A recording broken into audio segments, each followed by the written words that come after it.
Panel users free fire की तो ऐसी प्राणी है जिससे हर कोई नफरत करते हैं। जब भी हम लोग ग्रैंड मास्टर पुश करने के लिए सोचते हैं ये हमेशा आ जाते हैं मूड खराब करने। गेम को हम लोग फन के लिए तो खेलते हैं बट इन लोगों के चक्कर पे गेम फ्रस्ट्रेशन बन जाता है। तो इसीलिए मैंने सोचा कि क्यों ना इसका कुछ सॉल्यूशन निकाला जाए, जिसके लिए मैंने ब्रोंज, सिल्वर, गोल्ड से लेके heroic master and grand master जैसी लॉबी पे गेम प्ले किया, जिससे हमें ये पता चल जाए कि वो कौन सी रैंक है जिस रैंक के अंदर हैकर सबसे ज्यादा आते हैं। अब नॉर्मली गेम प्ले करूंगा तो मजा नहीं आएगा, तो इसीलिए मैं हर एक रैंक की लॉबी पे क्वार्टर किल्स निकालने की कोशिश करूंगा। और अगर मैं सारे रैंक पे क्वार्टर किल नहीं निकाल पाया देन मैं अपने नाम को चेंज करके यूए राकेश से नूब राकेश रखूंगा। तो आओ बिना किसी देर के एक्सपेरिमेंट शुरू करते हैं। अब सच बोलूं तो गेम खेलने से पहले मुझे ये लग रहा था कि सबसे ज्यादा मुश्किल होगा 3 ग्रैंड मास्टर प्लेयर को ढूंढना, क्योंकि मेरे पूरी फ्रेंड लिस्ट के अंदर बस एक ही ग्रैंड मास्टर प्लेयर था। और ऊपर से ये भी डाउट था कि क्या इनके पास इतना टाइम होगा कि मेरे साथ 3 गेम प्ले ये खेलेंगे। तो सिर्फ इसीलिए सारे रैंक प्लेयर्स के साथ खेलने से पहले मैंने इनको एक लंबा चौड़ा टेक्स्ट लिख दिया कि भाई अगर आपके पास टाइम होगा तो प्लीज फ्री टाइम निकाल के मेरे साथ 3 गेम खेल लेना। अब आखिरी में देखते हैं कि क्या हमारे साथ ये खेलेंगे या फिर मना कर देंगे। अब इनको लंबा चौड़ा टेक्स्ट लिखने के बाद मुझे ऐसे लगा कि अब बाकी रैंक के प्लेयर तो यूं ही मिल जाएंगे, लेकिन ब्रोंज रैंक के प्लेयर को ढूंढते ढूंढते हालत खराब हो गया। मतलब ग्रैंड मास्टर से भी ज्यादा रेयर है ब्रोंज रैंक। अब सबसे पहले तो मैंने ये सोचा कि भाई मेरे सब्सक्राइबर इतने नूब थोड़ी है कि उनका ब्रोंज रैंक होगा। ऑब्वियसली न्यू सीजन आते ही सब लोग रैंक पुश करने में लग जाते हैं, तो इसीलिए मैंने सोचा कि वर्ल्ड चैट पे चलता हूँ, वहाँ पे रैंक रेंज को ब्रोंज सिलेक्ट कर लूंगा और फिर जैसे टीम वहाँ पे डालूंगा तो ओनली ब्रोंज रैंक के प्लेयर आ जाएंगे। लेकिन भाई साहब वेट करते करते सुबह से रात हो गई बट मुझे एक भी ब्रोंज रैंक के प्लेयर मिला ही नहीं। फिर मैंने सोचा कि भाई रहने दो, मेरे पास ये जो 1,93,448 प्यारे सब्सक्राइबर्स है इनमें से कोई 3 तो मुझे यूं ही मिल जाएंगे। और किस्मत देखो जैसे मैं व्हाट्सएप पे टीम कोड दिया ओनली ब्रोंज रैंक प्लेयर्स आना करके भाई साहब 3 प्लेयर फट से आ गए। मतलब कभी कभी मैं सोचता हूँ कि मेरे पास इतने प्यारे सब्सक्राइबर है, अगर मैं हर एक सब्सक्राइबर से 5-5 रुपए की डोनेशन ले लूँ तो भाई साहब लखपति तो मैं यूं ही बन जाऊंगा। 5 रुपए छोड़ो, अगर मैं 55 रुपए हर एक सब्सक्राइबर से लूंगा तो रातों रात करोड़पति बन जाऊंगा। भाई साहब पैसा ही पैसा होगा। एक काम करते हैं कमेंट सेक्शन को यूपीआई समझो और जितना मन करे उतने रुपए के डोनेशन दे दो, देखता हूँ कि भाई मैं कितना अमीर बनता हूँ। भाई साहब पता नहीं बात कहाँ से कहाँ पहुंच गई। वैसे मैं ये बोल रहा था कि ब्रोंज रैंक के प्लेयर को ढूंढना बहुत मुश्किल हो रहा था बट आखिरी में 3 सब्सक्राइबर मिल तो गए। लेकिन जैसे गेम स्टार्ट करने की बारी आई पता चला कि ये जो आर्यन भाई है इनकी आईडी 2 लेवल का है, तो हम लोग सीएस रैंक खेल ही नहीं सकते, तो इसीलिए उनको ग्रुप लीव करना पड़ा। एंड उसके बाद जितने भी सारे सब्सक्राइबर्स आ रहे थे सेम प्रॉब्लम सभी का था, किसी का लेवल कम था तो किसी का ऑनर स्कोर कम था। बट फिर फाइनली काफी वेट करने के बाद प्रिंस भाई करके एक सब्सक्राइबर मिले जिनका लेवल 27 था एंड ब्रोंज रैंक था, तो इसीलिए बिना लेट किए फटाफट हमने गेम स्टार्ट कर दिया। और ऊपर से ये भी डर था कि कहीं ब्रोंज रैंक से हैकर ना आ जाए, क्योंकि जब भी कोई हैकर हैक लगा के गेम प्ले करेगा तो वो न्यू आईडी से खेलेगा एंड न्यू आईडी का रैंक क्या होता है ब्रोंज, तो मतलब हैकर्स आने के चांसेस 50-50 है। क्या पता भाई अपनी पहले ही गेम पे हैकर्स आ जाए। ब्रोंज रैंक पे गेम स्टार्ट होते मुझे लगा कि भाई मैं इस लॉबी पे तो 3-4 क्वार्टर किल आराम से निकाल लूंगा, क्योंकि ब्रोंज रैंक के प्लेयर्स ऑब्वियसली नूब होते हैं। बट इस लॉबी पे मेरे साथ जो हुआ है ना, शायद ही मैं इस साल तक ये बात को भूल पाऊंगा। तो हुआ ये कि मैंने अपने सारे टीममेट्स को बोल दिया था कि भाई आप लोग दूर रहना, मैं अकेले फाइट करूंगा एंड क्वार्टर किल्स निकालने की कोशिश करूंगा। और फिर देखते देखते मैंने एक एनिमी का सोनी एक्टिव करके उसको नॉक कर लिया। फिर दूसरे एनिमी आया तो उसको हेडशॉट मार के बहुत सारा डैमेज दे दिया और फिर ओपन में रश करके उसको आराम से नॉक कर लिया। लेकिन इतने में फाइट करते करते मेरा एचपी बहुत कम हो गया था,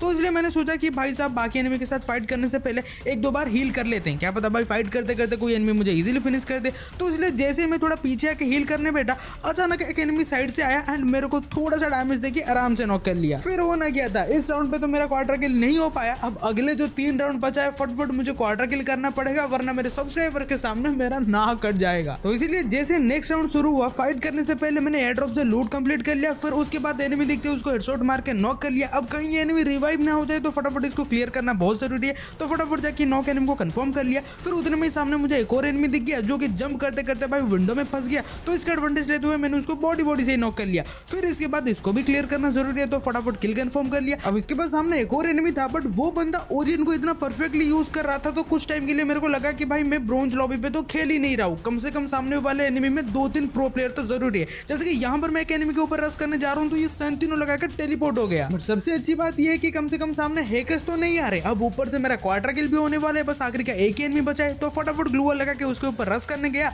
एंड जैसे वो थोड़ा सा पीछे गया तो फटाफट उसके ऊपर रश करके बॉडी से फिनिश कर लिया। अब इसे आपको अंदाजा हो गया होगा कि भाई इस गेम के अंदर तो हैकर्स नहीं आए थे, तो इसलिए अगले राउंड स्टार्ट होते मैं फिर से क्वार्टर किल के लिए ट्राई किया। पहला एनिमी को उसके घर के बाहर मारा, फिर दूसरा एनिमी को उसी के घर के अंदर मारा, फिर तीसरा एनिमी को छत के ऊपर मारा और फिर चौथा एनिमी को काफी ढूंढने के बाद उसके घर के पीछे जाके मारा। ऐसे ही हमने ब्रोंज रैंक पे तो क्वार्टर किल के साथ बुया कर लिया और हैकर्स भी नहीं आए। इसका मतलब ब्रोंज एक सेफ रैंक है। बट अब देखते हैं कि आगे और जितने भी सारे रैंक है उनमें क्या होता है। भाई तो जितना मुझे पता है जितने भी सारे लो रैंक है जैसे कि सिल्वर, गोल्ड, प्लैटिनम, डायमंड, इन सारे लॉबी पे हैकर्स नहीं आते होंगे। एंड आप में से मैक्सिमम लोगों का भी रैंक हीरोइक से ज्यादा होगा। और जैसे ये बात मैंने व्हाट्सएप पे पूछा तो मैक्सिमम लोगों का यही कहना था कि हैकर्स हमेशा हीरोइक से ऊपर वाले रैंक पे आते हैं। तो क्यों ना अभी हम हीरोइक से ऊपर वाले रैंक को टेस्ट कर लेते हैं और बाकी लो रैंक को हम एंड में टेस्ट कर लेंगे। तो इसीलिए आओ फटाफट देखते हैं कि हीरोइक लॉबी में क्या होता है। अब जैसे हीरोइक लॉबी का गेम स्टार्ट हुआ, प्लेयर्स को देख के तो कोई हैकर लग नहीं रहा था, बट क्या पता कोई पैनल यूजर हो। तो इसीलिए मैं राउंड स्टार्ट होते रश तो नहीं करता, बट यहाँ पर राइडेन की एबिलिटी जो काम में आता है ना, मतलब अपडेट के बाद ये सबसे बेस्ट कैरेक्टर है। मैं बस ऐसे ही सामने राइडेन की एबिलिटी यूज करा एंड उसमें एक एनिमी फंस भी गया और फिर इसी का फायदा लेते हुए मैं फटाफट उस पर रश करके उसको नॉक कर देता हूँ। बट भाई उसी टाइम पे वो मेरे को बहुत सारा डैमेज देके एचपी लगभग 10-20 का कर लेता है। तो इसीलिए मौका मिलते हुए मैं फटाफट मेडी यूज करने लगता हूँ एंड मेडी खत्म होते एक एनिमी फ्लैश फ्रेश फेंकता है, बट मैं किसी तरह से करके उस फ्लैश फ्रेश से बच जाता हूँ। फिर लोकेशन चेंज करके राइडेन की एबिलिटी यूज करके और एचपी रिकवर करता हूँ एंड उसके बाद जैसे मैं एक और एनिमी के साथ फाइट करने जाता हूँ तो भाई उसको हेड लगने के बाद वो मुझे ही नॉक कर देता है। बट भाई परफेक्ट टाइम पे हमारे टीममेट आके मुझे रिवाइव दे देते हैं थिवा की वजह से।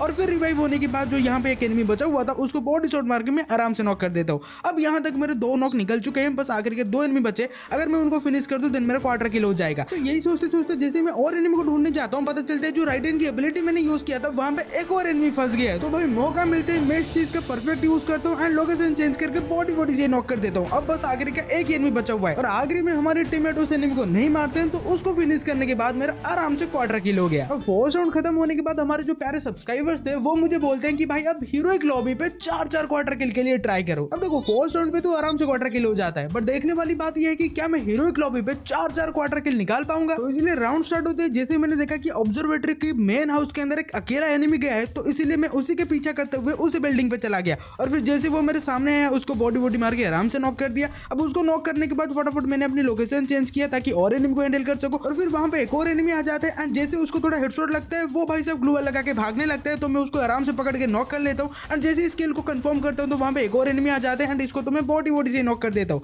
अब नॉक करने के बाद फटाफट क्लियर कर देता हूँ एंड यहाँ पे बस आखिर का एक एनिमी बचा हुआ है। तो जैसे मैं उसको ढूंढने जाता हूँ तो साइड से मेरे को डैमेज आता था, तो उसका लोकेशन पता चल जाता है। तो फटाफट मैं क्या करता हूँ कि ग्रेनेड निकालता हूँ एंड कूक करके परफेक्ट ग्रेनेड करके फेंक देता हूँ और वो उसके ऊपर कनेक्ट हो जाते हैं एंड वो आराम से फिनिश हो जाता है। अब यहाँ तक 2 क्वार्टर किल तो आराम से निकल गए, बट क्या मैं 4 क्वार्टर किल सच में कर पाऊंगा? अब मुझे भी थोड़ा सा डाउट था, तो इसलिए मैंने नया वाला शॉटगन खरीद लिया था क्योंकि ये शॉटगन क्लोज रेंज पे बेस्ट गन है, ऐसा मुझे लग रहा था। बट बाद में मुझे पता चला कि ये गन को चलाना सबकी बस की बात नहीं है, क्योंकि राउंड स्टार्ट होने के बाद जैसे मुझे एनिमी दिखा तो मैंने फायर करा बट उसको गोली लगा ही नहीं। फिर बाद में घूम फिर के फर्स्ट गोली तो कनेक्ट कर लिया, बट उसके बाद और गोली कनेक्ट ही नहीं हो रहा था। मैं कभी खड़ा होकर मार रहा हूँ तो कभी बैठ के मार रहा हूँ, कभी आगे से मार रहा हूँ तो कभी पीछे से मार रहा हूँ, बट गोली कनेक्ट ही नहीं हो रहा। फिर फाइनली गोली कनेक्ट हो जाता है और वो नॉक हो जाता है, बट उसके बाद और एनिमी आके मुझे डबल वेक्टर से नॉक कर देते हैं। बट हमारे प्यारे सब्सक्राइबर्स में से एक भैया बचे हुए थे, तो वो क्या करते हैं कि परफेक्ट टाइम पे आके ग्लू वॉल वगैरह लगा के हमें रिवाइव देना चालू कर देते हैं। और फिर रिवाइव होने के बाद में राइडेन एंड ये शॉटगन का जो परफेक्ट यूज करता हूँ ना, क्या बताऊं। सबसे पहले तो चारों तरफ ग्लू वॉल में पैक करके अपने टीममेट को रिवाइव दे देता हूँ एंड उसके बाद जैसे कोई एनिमी हमारे ऊपर रश करता है तो राइडेन की एबिलिटी से उसको पकड़ता हूँ और फिर ये शॉटगन से आराम से नॉक निकाल लेता हूँ। और फिर आखिर का एक एनिमी बचा हुआ था उसके ऊपर भी शॉटगन का डैमेज देके